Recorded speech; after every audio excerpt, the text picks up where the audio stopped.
ይህ የምጽአቱ ድምጽ ነው። የምስራች ታላቅ የመዘጋጀት ጥሪ። የበጉ ሰርግ ስለደረሰ ሚስቱም ራሷን ስላዘጋጀች ደስ ይበለን፣ ሐሴትም እናድርግ፣ ክብርንም ለእርሱ እናቅርብ። የዮሐንስ ራእይ ምዕራፍ 19 ቁጥር 7። ሰላም ጤና ይስጥልኝ። በመላው ዓለም ሆናችሁ የድንቅ ፍጻሜ ዝግጅቶችን በጀመም ቴሌቪዥን እንዲሁም ደግሞ በድንቅ ፍጻሜ ቲዩብ የምትከታተሉ ቤተሰቦቼ ጸጋና ሰላም ከሁላችሁ ጋር ይሁን። እንዴት ሰነበታችሁ? የምጽአቱ ድምጽ ነው። እኔ ወንድማችሁ አገልጋይ ያሬድ ነኝ። ጌታ ኢየሱስ ሊመጣ በደጅ በቀረበበት በዚህ ዘመን ዓለማችን ያለማቋረጥ ከጧት እስከ ማታ ትተረማመሳለች። የኢኮኖሚ ቀውስ፣ የፖለቲካ ቀውስ እንዲሁም ደግሞ ማህበራዊ ቀውስ፣ ከሁሉ በላይ መንፈሳዊ ቀውስ ውስጥ ገብተናል። ቤተክርስቲያን ሳትቀር በታላቅ ተግዳሮት ውስጥ እያለፈች ያለችበት ከባድ ጊዜ ላይ ነው ያለነው። ዘመን እንድንዋጅ ይሄ ድምጽ ወደ እናንተ ይደርሳል። እንድትነቁ እንድትነቃቁ በሙሽራው መምጣት ደስ እንዲላችሁና የተዘጋጃችሁ የነቃችሁ የተጋችሁ እንድትሆኑ በጌታ ፍቅር ለማሳሰብ ይሄ ድምጽ ወደ እናንተ ይደርሳል። ድንቅ ፍጻሜ ለ3 ዓመታት በዚህ መንገድ አገልግሏቸዋል። ፕሮግራማችን በጣም ሰፊ እንዲሆን ተደራሽ እንዲሆን ለብዙ ወገኖች እንዲደርስ ወገኖቻችን ደግሜ እላለሁ ሰብስክራይብ፣ ሼር፣ ላይክ ማድረግ እንዳትረሱ። ብዙ ቅዱሳን ጋር መልእክቱ መድረስና መንቃት ስላለባቸው ይሄን አድርጉ። ምናልባት በዚህ ሚዲያ የምትከታተሉ አማኝ ያልሆናችሁ በጌታ ያልሆናችሁ ሰዎች ዛሬ ነግራችኋለሁ። በአጋጣሚ ያልሰማችሁም ነፍሳችሁን ለማዳን ከሚመጣ ቁጣ ለመዳን ይሄ መልእክት እየሰማችሁ ነው። ኢየሱስ ያድናል። ኢየሱስ ክርስቶስ ይመጣል። በወቅታዊ መረጃ ላይ መጥቻለሁ። ክብር ለእግዚአብሔር ይሁን። ዛሬ 2-3 መረጃዎችን አጋራችኋለሁ። የመጀመሪያው የኢራኑ ፕሬዝዳንት መሱድ ፔዜሽኪያን በገዛ ሀገሬ ታግቻለሁ ብለዋል። ምን አጋጠማቸው? ፕሬዝዳንቱ እጅግ በጣም አስገራሚ የኢራን የውስጥ የፖለቲካ መስቀልቅል ነው። ሁለተኛው እንግዲህ ንጥቀት 4 ቀን ቀርቶታል ወገኖቼ። ይህን አድርሻችኋለሁ። ዛሬም ተጨማሪ ነገር ነግራችኋለሁ። 4 ቀን ነው። ከ4 ቀን በኋላ እውነት ከሆነ የለንም እዚህ ማለት ነው። ባባይል ነው ምድር። ስለዚህ በዚህ ነገር ላይ ተጨማሪ ነገር ነግራችኋለሁ። ሌላው እንግዲህ በጣም ብዙዎች ቢጠይቁት አንድ ጥያቄ አለ። አሜሪካ ይህን ጦርነት ለእስራኤል ነው የምትዋጋ ወይም በእስራኤል ተጎትታ ወደዚህ ጦርነት ገብታለች የሚል ነው። በእርግጥ አሜሪካ የእስራኤልን ጦርነት የተዋጋች ነው። በእነዚህ መሰረታዊ ነገሮች ላይ አንዳንድ መረጃዎችን አቀርብላችኋለሁ ማለት ነው። የኢራኑ ፕሬዝዳንት መሱድ ፔዜሽኪያን በኢራን ውስጥ በሀገሬ ታግቻለሁ እያሉ ናቸው። ስለዚህ ኢራናውያን ነፃ እንዲያወጧቸው እንግዲህ አሜሪካን አልጠየቁም፣ እስራኤልን አልጠየቁም። ግን የኢራን ሕዝብ ይወቅልኝ ታግቻለሁ ብለዋል። ስለዚህ ህዝባዊ መንግስቱ ወይም ደግሞ በፕሬዝዳንቱ በአያቶላውና በፕሬዝዳንቱ የሚመራው መንግስት ሙሉ በሙሉ በሚባል ደረጃ ስራውን አቁሟል።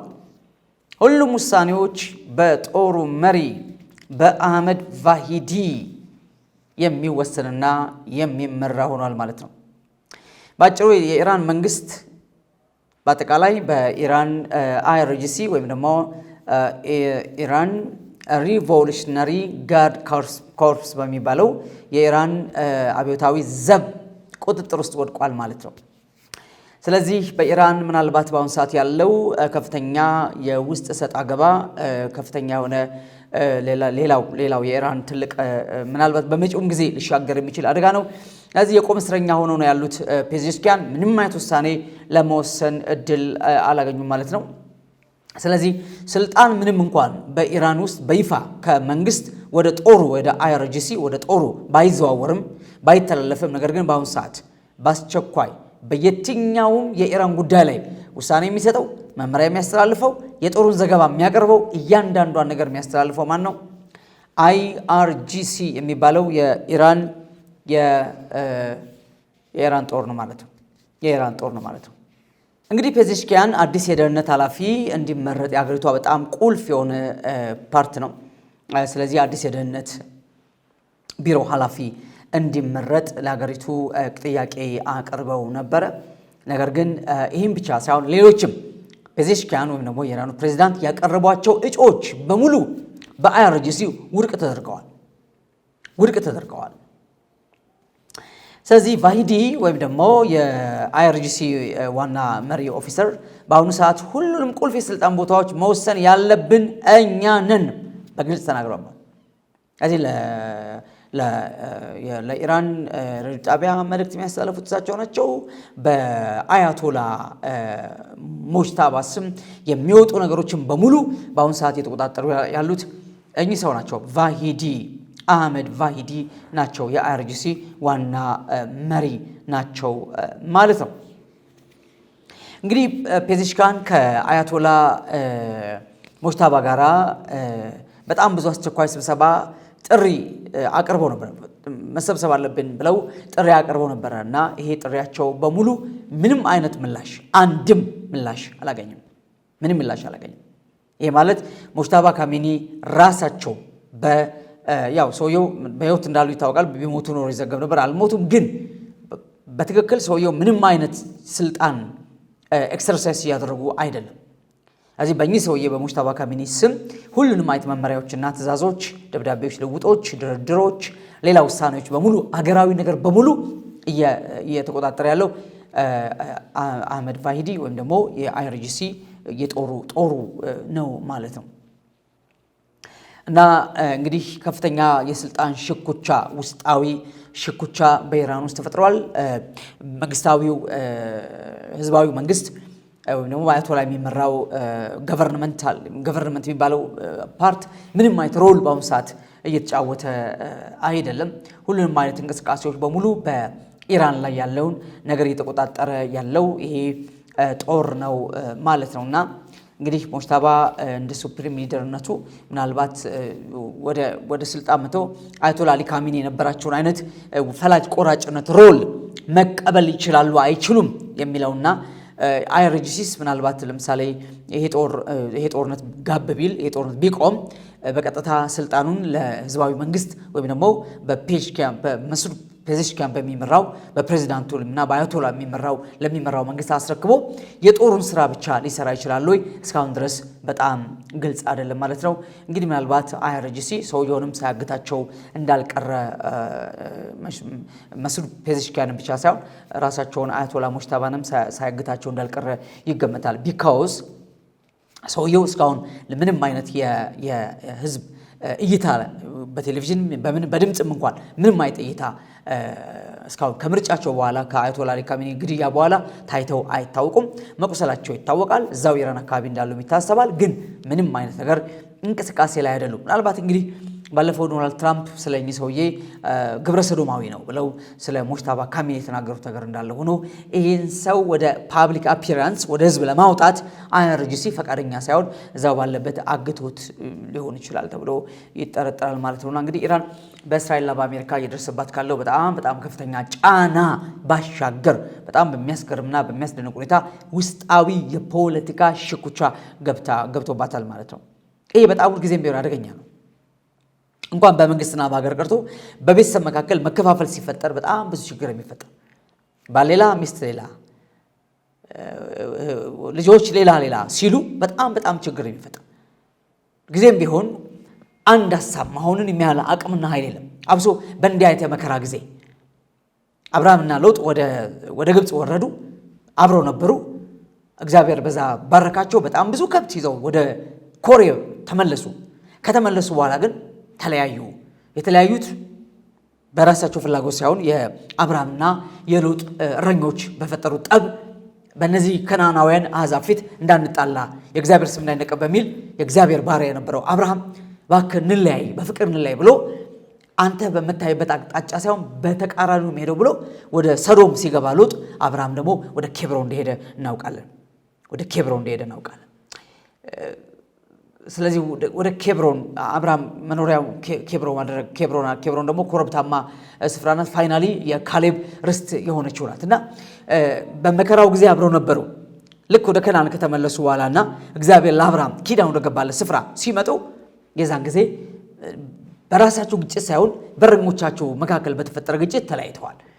ቢያንስ በመከራ ሰዓት፣ በችግር ሰዓት አንድ መሆን ያስፈልጋል። እንደ ቤተሰብ፣ እንደ ቤተክርስቲያን፣ እንደ ሀገር፣ እንደ መንግስት አንድ መሆን ያስፈልጋል። መከራው ሲያልፍ፣ ችግሩ ሲያልፍ፣ ከዛ ሰው ወደ ራሱ ትንፋሽ ሲሰበስብ፣ ወደ ራሱ ሀሳብ ሲመለስ የዛን ጊዜ ያ ኮንፍሊክት ኦፍ ኢንተረስት የሚባል ነገር አለ። ግጭቶች ሊመጡ ይችላሉ እና ኢራን እንግዲህ ከሚደርስባት ከፍተኛ ድብደባ ኢራን በአሁኑ ሰዓት ቴህራን ጨምሮ በጣም ከባድ ጨለማ ውስጥ ነው ያለችው። የኃይል ማመንጫዎቿ በሙሉ ተመተዋል። የውሃ ማጠራቀሚያዎቿ ተመተዋል። በጣም አሳዛኝ የሆነ ነገር ውስጥ ነው ያለችው። ምናልባት የመስዑድ ፔዜሽኪያንም አንዱ ማዕቀብ እሳቸው ላይ ጣለበት ጫና የተደረገበት በአይአርጂሲ አንዱ እዚህ ጋር አለመግባባት ተፈጥሯል። መስዑድ ፔዜሽኪያን እንደ ፕሬዚዳንት በፍጹም ይህን ጦርነት በሰላማዊ ድርድር እንፍታው ባይ ናቸው። በሰላማዊ ድርድር እንፍታው፣ የኢራን ኢኮኖሚ አናድቅ፣ መሰረተ ልማቷ አይውደም፣ ከዚህ በላይ አንጎዳ ባይ ናቸው መስዑድ ፔዜሽኪያን። እንደ ፕሬዚዳንት አገሪቱ ለነገ ማሰብ አለባት፣ ለትውልድ ማሰብ አለባትና ይህን ጦርነት ሰላማዊ በሆነ መንገድ በእርቅ እንፍታው፣ በስምነት እንፍታው እንጂ ንብረት አይውደም፣ መሰረተ ልማቶች አይውደሙ፣ ህዝቡ እየተሰቃየን ያለውና ለችግረኛው ህዝብ እንድረስለት የሚል አቋም መስዑድ ፔዜሽኪያን አላቸው። አይአርጂሲ ደግሞ ኢራን ኒውክሌር መታጠቅ አለባት፣ የዛን ጊዜ ብቻ ነው ዓለም የሚያከብራት የሚፈራት የሚሰማት። አለበለዚያ ግን ኢራን ስትደፈር ስትናቅ ነው የምትኖረው። ሞተን እንገኛለን። ይህን ያህል ዘመን የለፋንበትን የኒውክሌር ማብለያ ስራ አናቋርጥም በሚል በአቋም ተለያይተዋል። በዚህ ምክንያት ከባድ ጫና ፔዜሽኪያን ላይ መስዑድ ፔዜሽኪያን ላይ ወድቆባቸዋል። ሰውየው እንግዲህ በሀገሬ ታግቻለሁ፣ ሆስቴጅ ተደርጊያለሁ ብለዋል ማለት ነው። ምናልባት እንግዲህ አሜሪካና እስራኤል የሚዋጉት መስዑድ ፔዜሽኪያን ነፃ ለማውጣት ሊሆን ይችላል።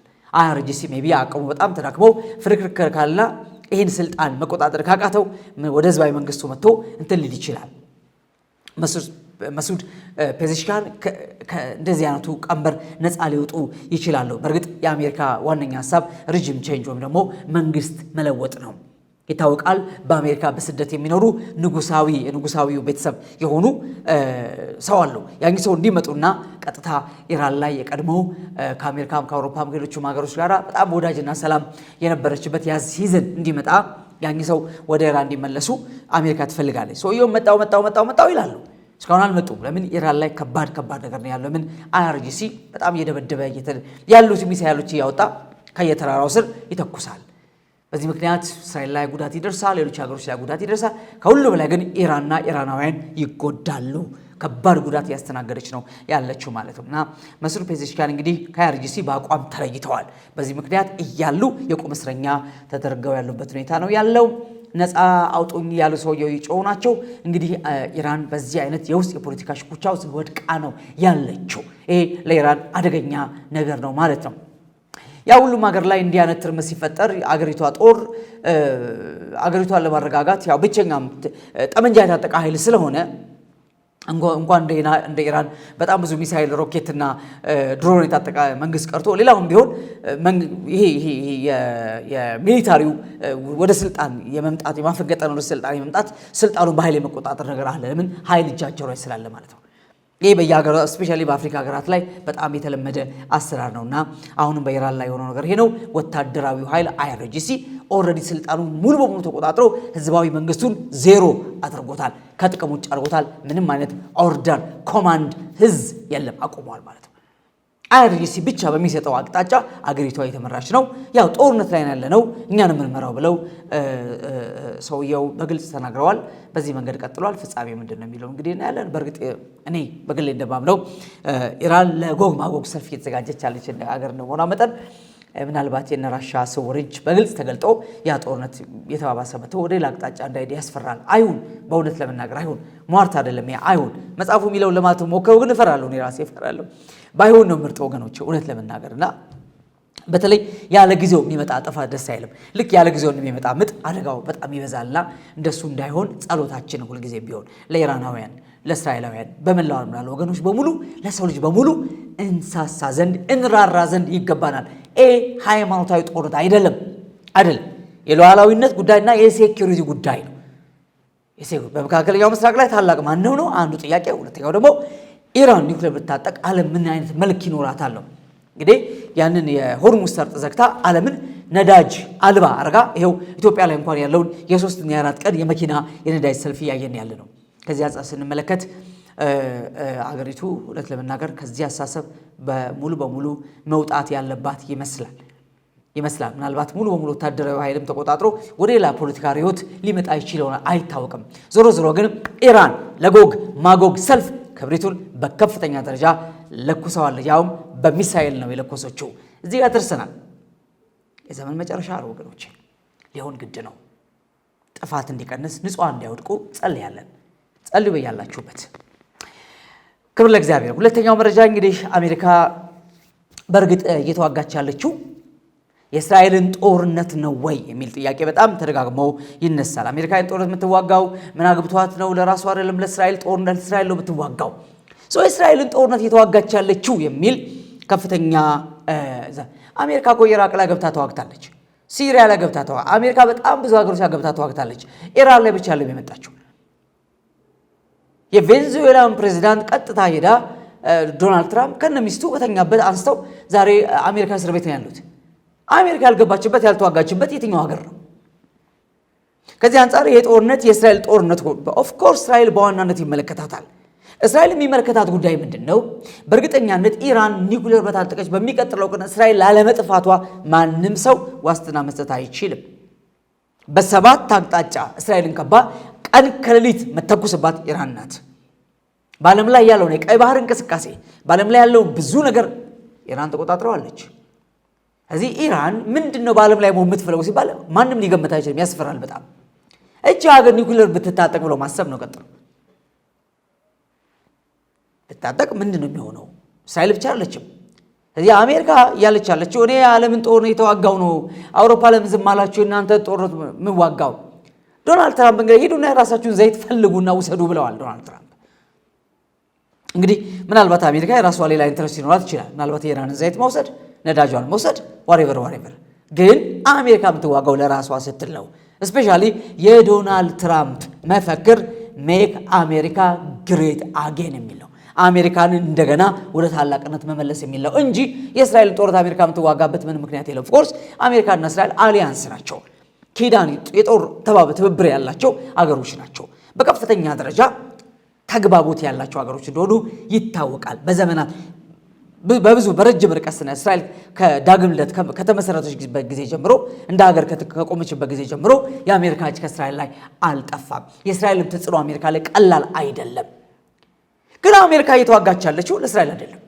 አሜሪካ እየተዋጋች ያለችው አንደኛ በዓለም ላይ አሸባሪነትን የምትመራ ቀንደኛ ቁጥር አንድ ሀገር ኢራን ናት። እቺን ሀገር ማስታገስ አለብኝ ነው ነገር። አውሮፓም አሜሪካም አታርፍም፣ ለሁሉም ሀገር አታርፍም ኢራን።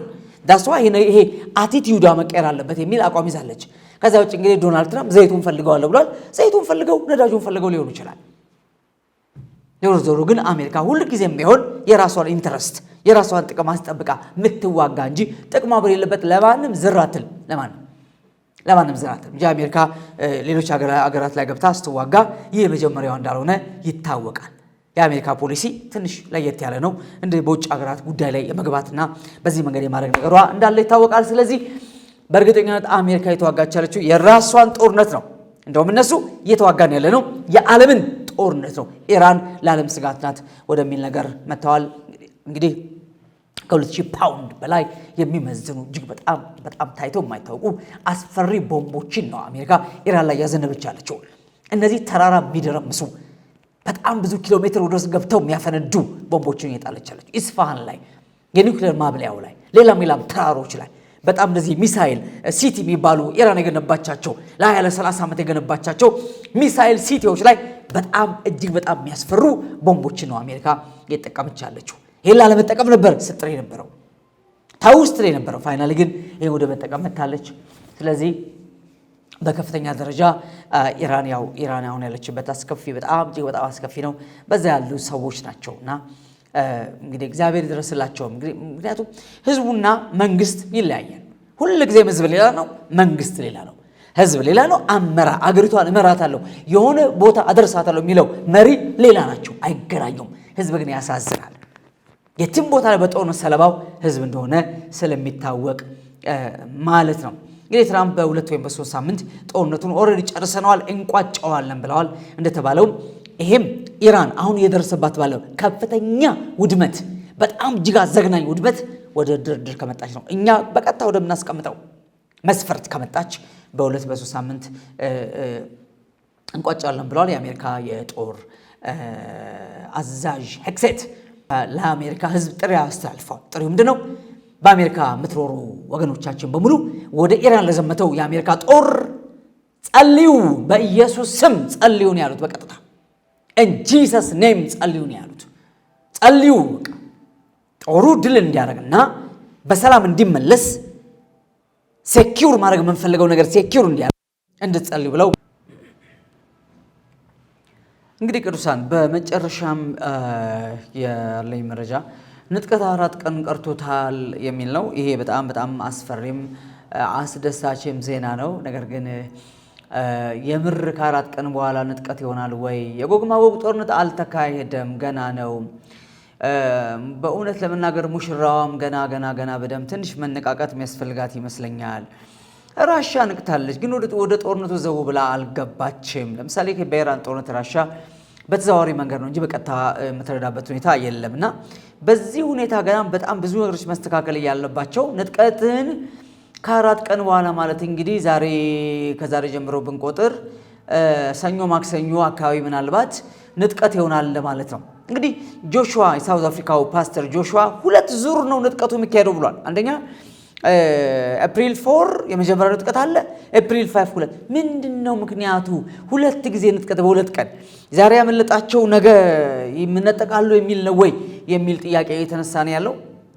ባለፈው ዓመትም በ2025 ንጥቀቱ ሴፕቴምበር 23 እና 24 ነው በ2 ቀን የሚካሄደው ብሎ ነበር። ምናልባት 23 ፌል ቢያደርግ 24 ላይ ይሳካል የሚል ከሆነ በአንድ ቀን ውስጥ ምንም የሚፈጠር ተአምር የለምና ያለፉት 6 ወራት እንግዲህ ኦክቶበር ጀምሮ እስከ ማርች ድረስ 6 ወራት የንስሐ ጊዜ ነበሩ፣ የመመለስ ጊዜ ናቸው።